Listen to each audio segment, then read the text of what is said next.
argument So also... let's just say Go ahead. I'm better at segues than you are. You're awesome at segues. You're awesome at segues, because that comes into this. So, the whole double speak, double think kind of thing that they're doing, where it applies to you, but it doesn't apply to me, right? The rules apply to you, but not to me, and I get to make the rules kind of concept. It's actually happening in the House, and we're going to go to Lawrence O'Donnell on this, and we're going to break this down, because this actually happened in the House this week, and I thought this was insane. It's just it's crazy. So, on the floor of the House today, Jim McGovern gave the rules of the House a new test, an unprecedented test. Republicans are skipping their real jobs to take day trips up to New York to try to undermine Donald Trump's criminal trial. No time to work with Democrats, but plenty of time to put on weird matching cult uniforms and stand behind President Trump with their... So real quick, what he's talking about is with a bunch of members of the House and other senators and stuff went up to New York and ditched work. They ditched going to the House of Representatives doing their job, legislating, and they went to New York to support Trump in his trial. And they all wore matching suits dressed like Trump. It was really embarrassing. That's what he's talking about. Bright red ties and like pathetic props. Maybe what was that? What was that? They should have done the hair. They should have done the hair. Just to make sure we all got what they were saying, and they should have gone to the tanning salon first. No, it's just an applicant. It's just a spray on. You just wipe it on. Oh, yep. Good. Even better. Do that, yep. They should have totally done all that. Got the hair, the wig going. They're now referring to them as the Red Tie Brigade because they all wore that shitty. His suits look so cheap too, man. He looks like he's wearing like a $200 suit, and they never fit him. So anyway, we'll get back into this. Want to distract from the fact that their candidate for president has been indicted more times than he's been elected. Maybe they don't want to talk about the fact that the leader of their party is on trial for covering up hush money payments to a porn star for political gain, not to mention 3 other criminal felony prosecutions he's facing. Now, I understand why my Republican friends want to distract from Donald Trump.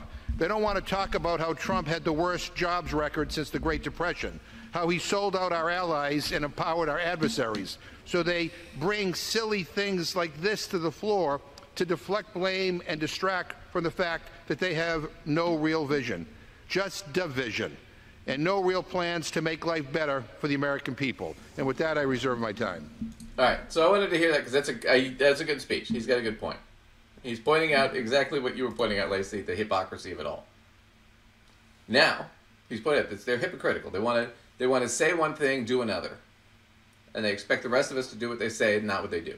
That's what he's pointing out. Watch. Now they're going to actually do what he just said they're doing. And they're not going to get the irony at all.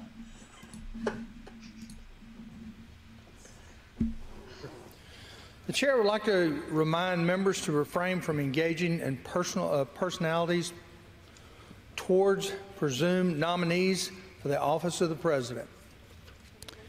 The gentleman from Massachusetts reserves. The gentlewoman from Indiana is recognized.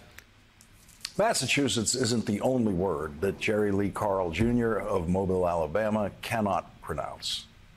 Jerry Lee Carl, who has no idea what he's doing up there at the podium and has to read every word he says, was elected to the House of Representatives in 2020 and was defeated earlier this year in a Republican primary by a fellow Republican congressman from Alabama who was redistricted out of a district and decided to take Jerry Lee Carl's seat away from him. And so these are Jerry Lee Carl's final days in the House of Representatives. It is very unlikely he will say anything again in the House to come to our attention.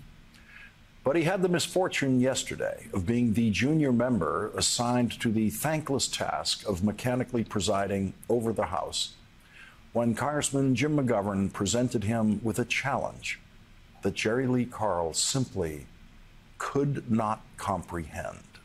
Yeah, Mr. Speaker, a few moments ago, I was admonished for stating the simple fact that the former president was indicted by a grand jury and is on trial in a court of law. That's not my opinion. It's just the truth. So I have a parliamentary inquiry, Mr. Speaker. The gentleman will state his inquiry. Mr. Speaker, has the chair determined it's unparliamentary to state a fact?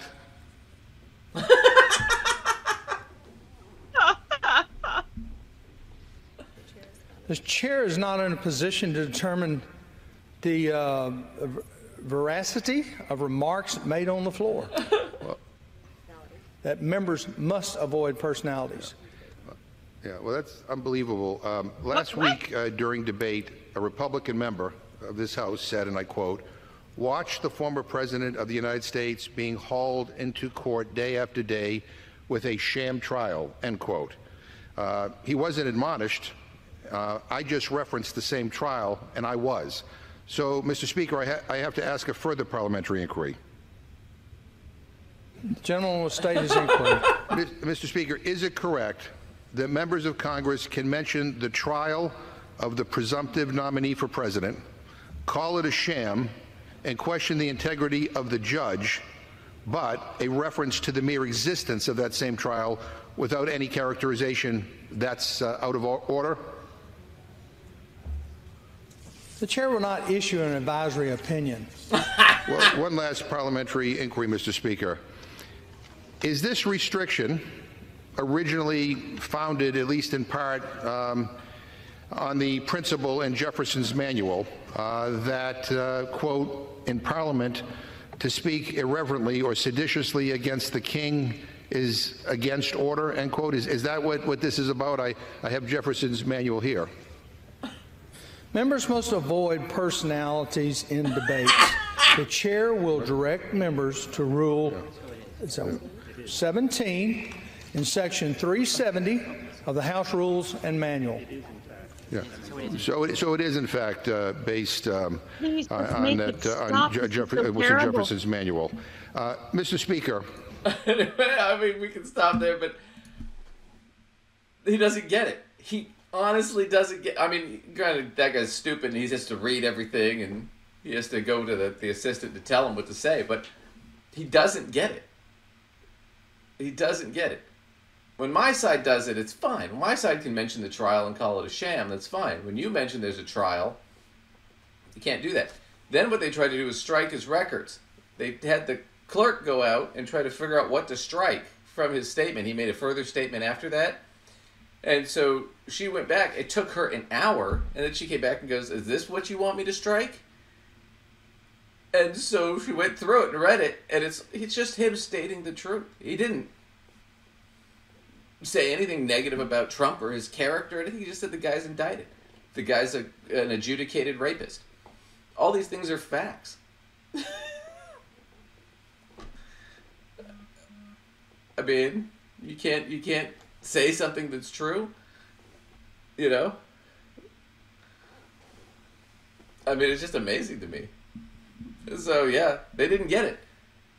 That's the point. Is he just this whole thing about this? There's a hypocrisy going on here where you guys can do it, but you expect us to live to a higher level, right? And then what do? Well, you shouldn't have said that at all. We can say it, but you can't say it. That's why he's like, this is astounding. You don't get it. They don't even see it. That's amazing. It just cracks me up. I think he did a great job, though. He basically humiliated the guy in front of everybody. And then it was on national television. So he had that coming. Oh, wow, man. Just wow. I know, it's astounding stuff. Well.